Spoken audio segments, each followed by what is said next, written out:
Nathalie Biancheri is an Italian writer-director based in London and Dublin. She worked as a researcher and director for the documentaries at the BBC. With Jessie, Fisk, she founded and runs the Dublin-based production company Feline Films. Her films include the documentary I Was Here in 2019 and the feature Nocturnal, also in 2019. Wolf is her latest film.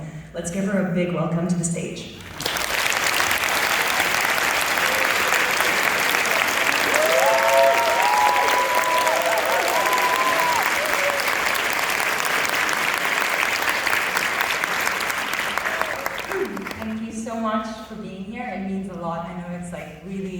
Difficult circumstances, so it's incredible to see such a full house. We've already had a lot of the thank yous, so I just wanted to say a super big thank you to TIFF for having us. It's very emotional to have our world premiere here, so huge thank you, and a huge thank you to Focus Features, obviously, for picking up this tiny little film and distributing it and promoting it. And yeah, very emotional moment, and obviously to the whole crew and the producers that are here with us today, thank you. And I'd love to welcome Lily-Rose, who's Wildcat in the film.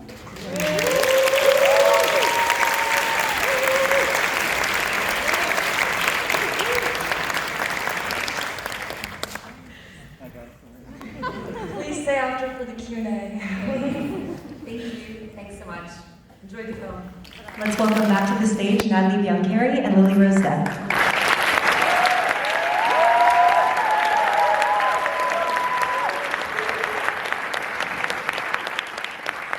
So I read an article about person who had species dysphoria, and I found it just really, really interesting. It's a condition that I'd heard nothing about, and obviously it's when a person thinks that they're an animal trapped in a human's body, and I just thought it was like a very fascinating jumping off point to then enter a very fictional reality and explore themes of identity and conforming and sort of the pressure of society on human beings.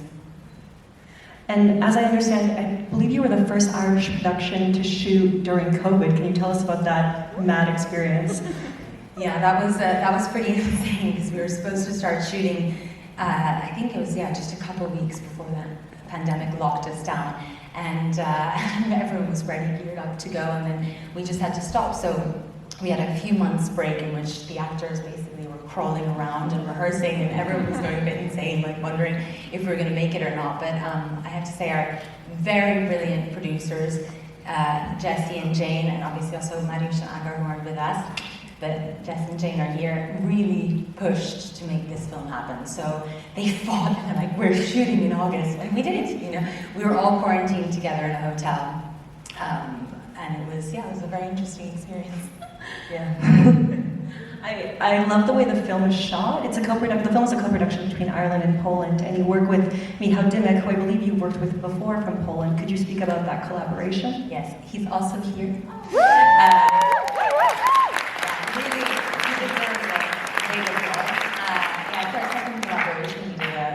Nocturnal, my first film, and I think we're both huge planners and huge control freaks. So we spent hours and hours in the pandemic on Zoom, just going through all the locations, like that we're blocking the film ourselves, with me sort of like filling all of the roles, like very embarrassing videos of me kind of crawling around being like George and then Lily and it was just it's in the first film and in this one it's just been a very intense, very productive collaboration, a very, very close one. So a lot of arguments, but a lot of good outcomes, I think. Lily, can you tell us how you prepared for the role of the Wildcat? Well, it was definitely the most unique film prep that I've ever done, and probably one of the most unique that I'll ever do, and one of the most special as well. Obviously, there's like the obvious kind of physical preparation that comes with getting to know your animal and preparing that kind of movement and everything. But I think most importantly, it was connecting to the humanity of the character, because there's so much of that, especially for my character, but for all of them. And I think when you're in an environment, you're blessed to be in an environment where everybody is so wonderful and gets along so well, and there's a really kind of like a great kind of creative harmony and everything.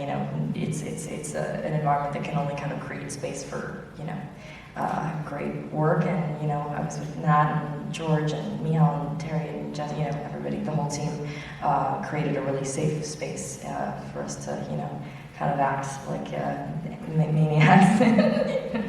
I wonder, did you have much time? It's such a strong ensemble cast. Did you have much time to work together beforehand, or did you land on the set and go?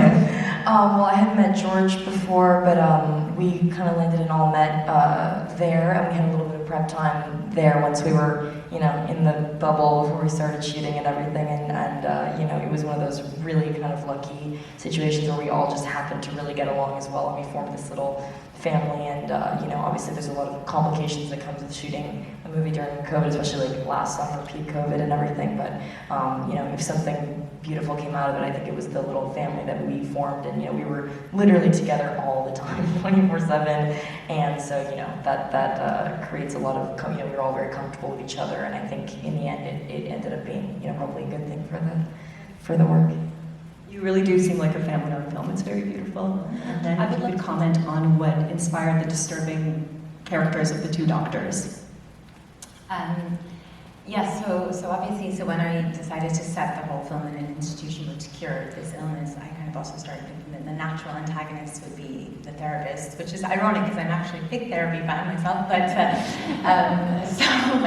and then obviously, and it was sort of like an evolution, I suppose, like a process of sort of imagining like, okay, well, what would be the most extreme forms of humiliation they could, you know, put these young adolescents through, and it kind of just, it built very gradually as I was writing the script, and then I think at some point Dr. Mann, I think, was slightly a bit two-dimensional as a character. I hope he's not in this version, but typically, I guess, you know, in ensemble pieces, other characters tend to suffer because you focus on your lead so much.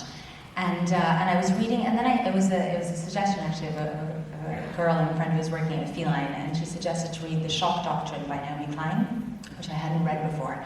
And that provided a lot of inspiration for Dr. Mann. I was like, oh, okay. So actually his character like really came to life after reading that.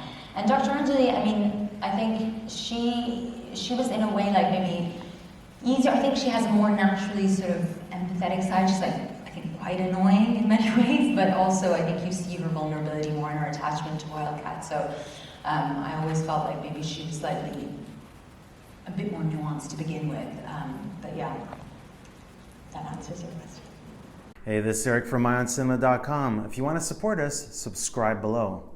For more reviews, interviews, film festival coverage from Sundance, Cannes, Toronto, you want to check out these guys on this side.